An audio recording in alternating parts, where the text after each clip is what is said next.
Hello and welcome to Tash Talks. If you've ever thought about how much fashion you consume and wonder if there's a better way to access high-end clothes, then you are going to love our guest today. I'm thrilled to be joined by Eshita Kabra, founder of the phenomenally successful and the UK's first fashion rental app, By Rotation. Welcome, Eshita. I am so excited to have you on today, and that's because I know some of the amazing things you're going to be sharing. But first of all, tell us all, who is Eshita? Thank you, Tash, for having me on the show. I'm so excited to be here. My name is Eshita Kabra, and I'm the founder and CEO of By Rotation. So By Rotation is a fashion rental app where you can lend and rent designer fashion with each other, so your peers. You can save money, so you can rent designer clothes for a fraction of retail price, often about 10% of retail value, beating fast fashion even. You can make money. Some of our top lenders make over £3,000 a month from their own wardrobes. You can make new friends because it's been styled like a social network. So people end up following each other on the app and then they repeat rent from each other over and over again. And lastly, but probably most importantly, because we're very mission oriented, you are also saving the planet one rental at a time. So instead of buying new clothing, you're actually sharing what's already out there. So we very much believe we're the sharing economy of fashion. Kind of like Airbnb, Uber. We've also been called the Instagram of fashion rental. I think By Rotation is the most incredible app, but can we just talk about fast fashion? It's something that, as it's come up more and more, I've become, even in my own behaviour, so aware of all these clothes being sent to landfill and our habits as consumers. So what did you see across, and part of this relates to your own story, doesn't it? Tell us about it. So I founded By Rotation as a side hustle. I was working full-time at a hedge fund, so nothing to do with what I'm doing now in tech and in fashion and in media. But what I saw during my honeymoon, which is, a trip of a lifetime, was a lot of textile waste. I was back in my suburban hometown, so it's in Rajasthan, which is the desert of India. Yeah. And, if a lot of people don't know this already, but a lot of clothing is manufactured in India. And a lot of clothing is then donated back to other Asian countries and African countries, such as India. So the 90% of clothes that we donate to charity shops, they end up going to these landfills. And that's what I had discovered on my honeymoon. This trip of a lifetime that I had planned all these amazing outfits for. It turns out that my own people were being impacted by the clothing that we don't want in the Western world. So it's an extraordinary thing where the clothing's made, brought over here, sent back and sent to landfill. What did that make you feel? Just made me feel kind of angry, and also made me feel hypocritical because I love fashion. It's something that I, as just like this corporate individual was spending, my salary on to enjoy, to make myself feel good, look good. Fashion is meant to be such a positive, fun thing that helps us express ourselves. But it turns out it's actually deeply affecting people, in the developing nations in a very, very negative way. And it just felt very unfair, almost racist. And did you think then there's something that can be created out of this, or did you just feel a sense of injustice? So I think I'm very solutions oriented as a person. So obviously I was very upset by all this landfill, all this textile waste I was seeing. And were these were from companies we know, where they all the high street stores, the textiles are over there? I mean, I didn't check the labels, but they were just textile landfill, textile waste anywhere that you went to, in the suburban hometowns of Rajasthan. So not even like big cities of Jaipur and Udaipur, but just like a little town that I'm from. And I just couldn't help but feel like, there is something maybe I can do about it, because I'm also a consumer. I'm part of the problem when it comes to the linear consumption model of fashion, which is, buy, wear, maybe even not more than 3 times, and then donate or dispose of, and then it ends up, in these countries. So I thought, why don't we take this into our own hands? Why don't we make people share what they already have with each other, rather than buying duplicates of an item, which we might not actually really want. And I started learning more and more about the fast fashion industry. And I realized that the fashion industry is the 3rd most polluting industry in the world. It overtakes maritime and aviation industries combined, which... I think that's shocking, and I don't think a lot of people realize that, do they? I know, you'd think, oh, we should all stop flying, flying is terrible. I mean, that is also not good for the environment, but it turns out the choices that we're making when we're consuming fashion, when we're buying new clothes, is actually much more problematic. which just makes sense because we all wear clothing every day. Yeah. So how did you come up with the concept of by rotation then? Yeah, so before I was even planning my honeymoon, well, before I set off on my honeymoon, I had the spreadsheet open, which was, the plan for the honeymoon, so the itinerary essentially. And, I was thinking about all the places we were going to stay at and explore in Rajasthan, which is the beautiful, beautiful state of India, which has the desert and the palaces that you often see in the Incredible India campaign. And I started planning my outfits that I was going to wear as well. Because, it's a trip of a lifetime. Yeah. And it's something that you want to remember. So you take a lot of photos and yeah, I guess this was like in 2019 when there was a lot of outfit of the day, which is a terrible, terrible hashtag and a trend, by the way, because it promotes people into never repeating their outfit. So while I was planning the itinerary for this trip, I was also thinking, what should I be packing for this trip? And that's when I started surveying rental solutions in the UK and even Europe for that matter. And when I did like a global competitive landscape of the existing solutions out there, it became very evident to me that they were all very inventory, so stock based. They had very, very outdated fashion on there. Yeah. And it was all like ball gowns, nothing that you would I was going to say the ball gown is the ball gown industry, wasn't it? Exactly. Or like the tuxedos. And stuff and like the prom dresses. Exactly. Yeah. Prom. Oh my God. I'm too old for prom now. So that's when I was like, okay, this is very dated. This is not going to work in terms of what I'm looking for, in terms of what I know the women around me are looking for. That's when the idea sort of started brewing. There's this idea of there's clearly a gap of a digital fashion rental solution in the UK and in Europe. And what's out there in the world? Very well-known companies in the US, in China, in Singapore, where I grew up. All of these have very boring, outdated pieces of clothing because they're all very inventory based. What if I could just reach out to these women on social media platforms such as Instagram, who never repeat their outfit? Like, well, where do these clothes go? So that's when that sort of, I started brooding upon this idea. And then when I saw textile waste during my honeymoon, and I was very upset, and I started doing more research about it during the honeymoon itself, is when I decided to create my own fashion rental solution, but take it a step further and make it more about people sharing between each other. And I mean, you've done such an incredible job with it. Some of the numbers you've got are staggering on the platform now. We're now, 4 years on, 4 or 5 years on from that? Yeah, this will be our 4th year. 4th year, so not very long, I don't think. Tell us how many women across the UK are using by rotation to not buy something, but to rent something. So we have over 400,000 users on the app. 400,000 is huge. It's great. I mean, it's predominantly women. Yeah. And I would say I guess our main customer persona is the working professional woman. She's pragmatic, she has a disposable income, she cares about quality fashion, and she's becoming much more conscious of her environmental footprint. Yeah. And she's realizing that fashion might have something to do with it. So not just reuse your items, don't, switch off the electricity when you're not using it and things like that. But she's realizing actually the decisions she's making when she's putting clothing on her body actually do affect the planet. So it's been sort of like a very, very exciting way to build a community, because we've got, people such as Stacey Dooley or Camilla Thurlow or, Lady Amelia Windsor, Dame Helen Mirren, who's lending out her red carpet gowns on the app for charity. We've got a wide range of sort of, well-known people and, tastemakers on the app. And then you've got, bankers, lawyers, teachers, students, doctors, who are using the app and rotating amongst all these well-known people. And that's the very exciting part of the journey, I would say, building this vibrant community. And I think what links everyone together is the fact that they care about quality fashion, but in a very pragmatic way that doesn't harm the planet. So 4 years on, we now have over 90,000 listings on the app. It's worth, these listings are worth over £45 million. We don't own any of them. Yeah. So there's no stock or inventory risk.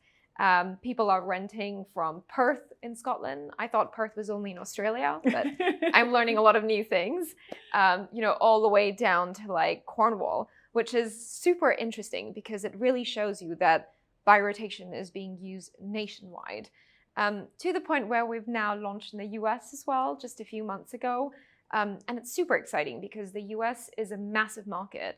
And I would argue that, there's been a lot of well-known fashion players that have come from the US to the UK, and a lot of social network apps that have come from the US to the UK. But there's not really been a lot of British companies that have successfully and in a really big, meaningful way, created consumer tech platforms. So I'm really excited to be waving the British flag. I mean, I think you should be as well. And I think when I remember hearing about buy rotation, I don't know when, soon after it's launched. And I thought, okay, that's really interesting, but I wonder how many people will use it, because it's kind of a new concept, isn't it, to say the British woman that they could rent that. But you have just absolutely proven that that's what they want. They actually they want to do it at that more affordable price and in a better way. Thank you. Yeah, I mean, it's been a completely new habit that we've created, And a new vertical, really. Yeah, and I think that was the challenging bit, right? I mean, we're 4 years old, but about 16 months of this was us in COVID. Yeah. And instead of shutting down, because I mean, who's going to rent clothes? We were all in our PJs, right? Yeah. Instead of shutting down, we actually use that time to educate people on why it makes sense to share what you already have out there with each other, even when it comes to fashion. We do that with our apartments and homes, Airbnb. We do that, when we're like carpooling and sharing like rides. Yeah. Uber. Yeah. Exactly. And Bolt. Yeah. So Bolt. There you go. So why not with fashion? Yeah. Fashion is something that we are all kind of, it's one of those, I guess, necessities that we all use. But what about sharing all these different pieces that we have accumulated in our wardrobes? Because, 70% of what's sitting in your wardrobe, it probably hasn't been used in the last 12 months.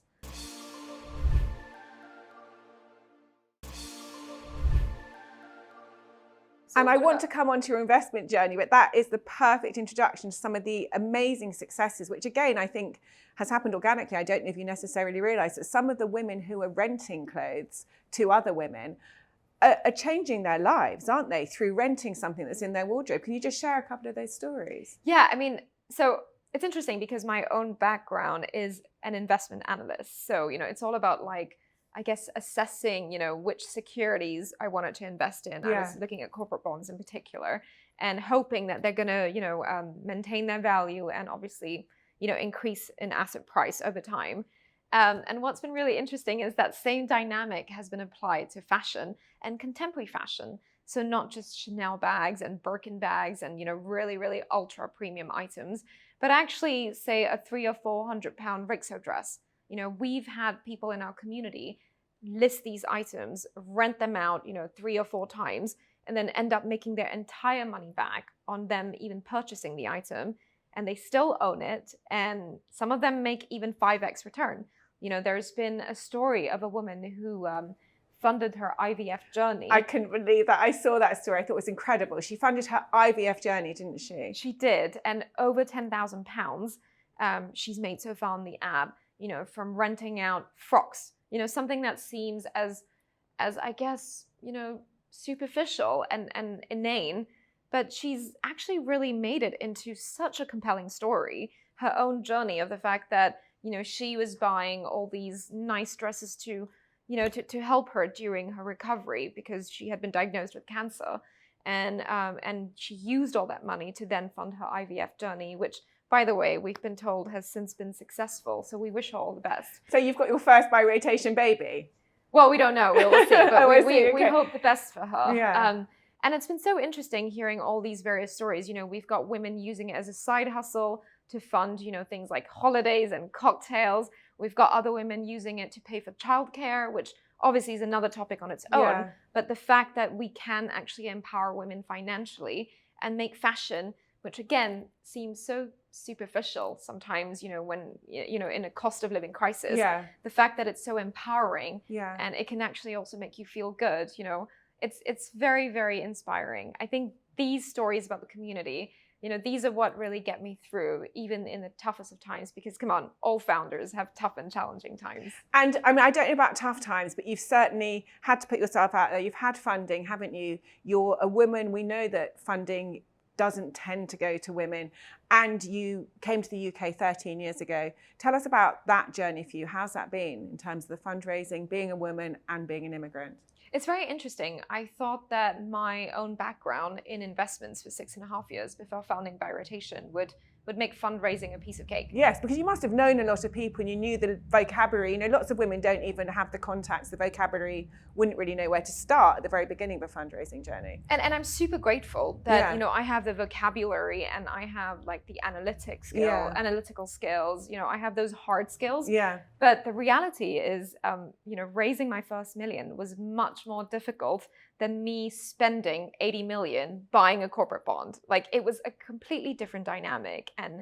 And I will say, like, my 6.5 years working for someone else in large corporations was super, super helpful, because I had made a lot of mistakes there, you know, and I had figured out what are the mistakes that I don't want replicated at my own company, you know, at my own startup, obviously much smaller than these large corporations. But it really, really brought in me like that sense of diligence, professionalism, and, you know, target setting, goal setting, all these hard skills that you really need, which I think, you know, we must think about when we want to make something, you know, that might seem like a passion and a hobby into a business. I know we discussed this even before. And yeah, so I found that to be very helpful. But when it comes to the fundraising journey, the reality is, if you're a woman and if you're a person of color, and also I'm, as you mentioned very rightly, I'm an immigrant, you know, I'm still not British. So I didn't grow up in the same places. I didn't go to the same schools. You know, there's not much, you know, about my history. And I can understand why, especially in the early stages of a company, you know, people end up funding their friends and their family, because they trust them. They know they're not going to run away with their investment. So you kind of do need that history, and you do need those warm intros. But that actually works against a lot of, you know, founders who don't look like the investors. So I think the way that I really found, what I really found working for me when it came to raising investment, is to really stick to the metrics and the facts, and let the investors who understand the fact that this is just a business, there's nothing more to it about, you know, I guess me being a female and me being a woman of color. Like, these are all great characteristics that I can use to explain why I am running the business that I am running, and why I make the right candidate to do so. But beyond that, the metrics are the ones that need to speak and stand up for themselves. So to secure the investment, did you find that a frustrating process? Because you thought it was going to be easy. You had this history in finance. Did you relate it to your gender? I don't know. I'm one of those women where, you know, I was born in Rajasthan, which is known for quite a high rate of female feticide. So they don't really like having females anyway. And I'm also the second daughter, and I have a younger brother, so that should say something. So I've always kind of wanted to prove myself, and that, you know, I can do whatever men can do, right? Yeah. Whatever the male gender can do. So I've always kind of seen it as, you know, as wanting to prove myself as someone who's gotten where I've gotten to based on merit, right? And that's why I worked in industries such as finance, where it's all about what you know, not who you know. So coming to this industry and fundraising and realizing that a lot of it had to do with who you know and being at the right place at the right time, that was quite frustrating. Yeah. And it was very humbling, because I realized it's actually not going to be a piece of cake. Yeah. It's not going to be based on the fact that I know all these people, I know all this vocabulary, because those people actually don't work in this industry. They don't invest in early stage. They invest in public securities on the stock market, on the trading floor, right? And also what I know is very, very different. I'm a very early stage founder. The vocabulary that I know is not the same. Yeah. It's all about being inspiring. It's all about selling the dream, you know, and there I was thinking, no, it's all about the cold hard facts, and that should be enough, right? So that was quite humbling for me, I think. But again, you know, it's all about finding the right partners who understand your style, because at the same time, you know, you don't want to end up like, I guess investment is even more complicated than a marriage when it comes to the contract, you know? So you really want to make sure you know exactly the style of your investor, and that it matches with yours, and including your ambitions and your mission and vision for the business. So both your parents were entrepreneurs, and you've told me your parents have done some fantastic things. You also always wanted to be an entrepreneur. Why was that? And how does it feel now that because now you're quite well known, You're very highly regarded, I think. By Oh, thank Rotation you. has, you know, you've got a community of 400,000 people using that app. That is a significant achievement. How does that, Thank you know, you always wanted to have something like that. How does that feel now that's realized? I mean, my dad has a story of, I guess you can call it like rags to riches or Yeah. whatever. He is self-made, which is super inspiring to me. And we heard these stories growing up as well as kids. A lot of practical street smart lessons were taught on Sundays. We used to be so annoyed on the Sunday and be like, can we just go rollerblading? Like, we're so bored. We want to be with our friends. Stop lecturing us. What was he lecturing you about? Just, things like negotiation skills. You have to understand, life is like chess and all of that. And, we would just be like, ugh, we just want to go rollerblading, And it's funny, but all of these things are now coming back to me. Yeah. And I have so much respect for my parents for what they did, even as immigrants, from India to Singapore. And I always kind of knew that's the journey that I wanted, not because I wanted to be my own boss and not be accountable to anyone. In fact, I'd argue that being a business owner, you have so many more people to be accountable to, right? All of your stakeholders, you literally have mouths to feed, and this is on your conscience, even on the weekends, right? So I don't know, I just kind of always knew that would be my calling. I didn't know exactly what I wanted to found my business in. So it was great to work in the industry in finance and figure it out along the way. And I'm very lucky in the fact that I've always loved fashion and shopping. And I've been able to kind of, infuse that with what I'm doing today and go back to my roots of product and tech. So I've been a graphic designer since the age of 11. And it's all kind of come full circle because I also have been a great community builder since the age of 11 when I was running my own message board on the internet.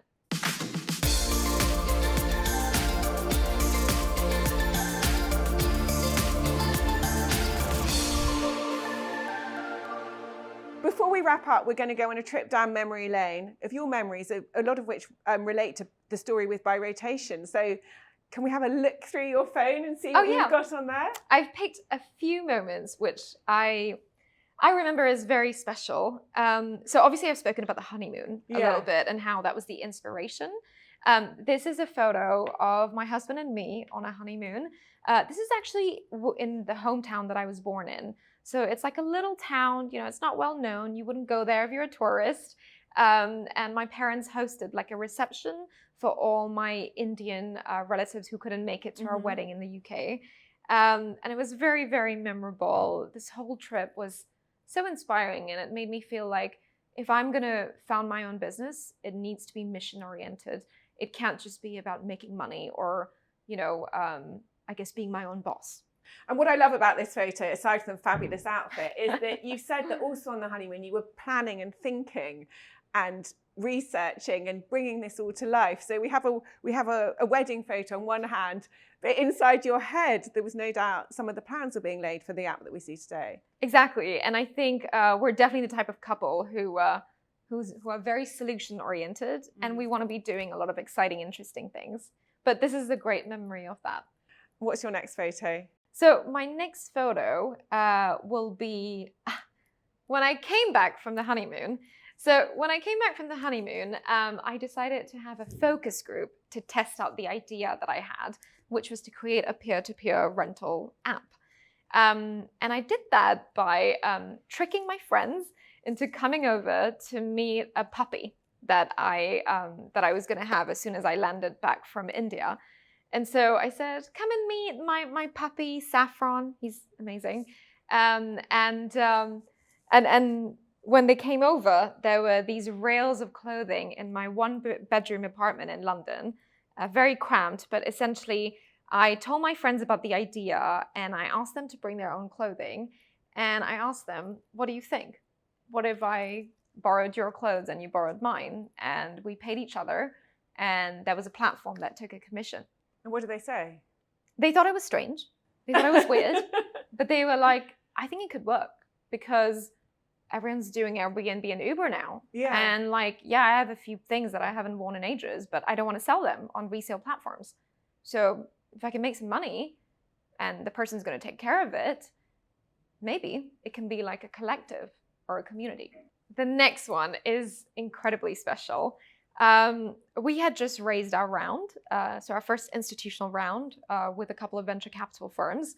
And we had a little bit of money and we wanted to do a brand awareness campaign because we learned from a few of our lenders on the app that they had made crazy amounts of money from lending out their wardrobe on buy rotation. The top lender at the time, and this was like now over 2 years ago, she had made over £18,738 from lending out her clothes. She must have been thrilled.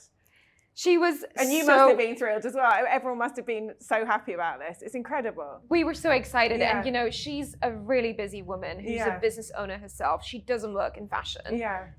You know, she's a woman who lives in Essex in her 50s. She has an OBE. She's got like 2 twin sons. Like, it was just so cool to see, like, you know, a working professional woman really, really making some great money and teaching us the best practice of using the app that we had built. It was super inspiring. I absolutely love what you did here and the video. Tell us what you're doing and what you told the room and what happened. It was insane. So I was invited to speak at the UN headquarters the summer of 2023. It was the UN Sustainable Fashion Conference that they hold annually. And there was a panel about, you know, how to support women in the space. And I mentioned that, you know, it's all well and good that, you know, women are offered a lot of mentoring and coaching, and there's a lot of support for female founders, people of color in the industry. But really, the cold hard facts are that we just need money. So give us money. And that resulted in a round of applause. So why do you think that landed? I mean, you got a round of applause from a panel discussion. It's quite unusual. You'd obviously said something that had really hit the audience and they really thought totally. Why do you think that landed so well? I think, you know, everyone is feeling that way. And, you know, they've all experienced it in some shape or form where, you know, if they've tried to raise investment, they're often told, well, you know, we don't look at the sector. We don't care so much about sustainable fashion. We care maybe more about like, you know, energy and things like that within sustainability. And they're often instead, you know, told, why don't you get this coach or this mentor and we can invite you to our female founder office hours, but no one's ever writing the checks. And I think that's the pain that women feel. You know, the fact that everyone tells us, we want to support you, we care about you, we're listening, we're hearing, but they're not actually walking the walk. Well, Eshita, it's been absolutely amazing to have you on. What a journey, creating an app that's being used by 400,000 women. So, what would be the word where I was saying, helping minimize the impact of fashion on the planet and also being a voice for those women out there who are raising investment. So thank you so much for coming on today. Thank you so much, Tash, for having me.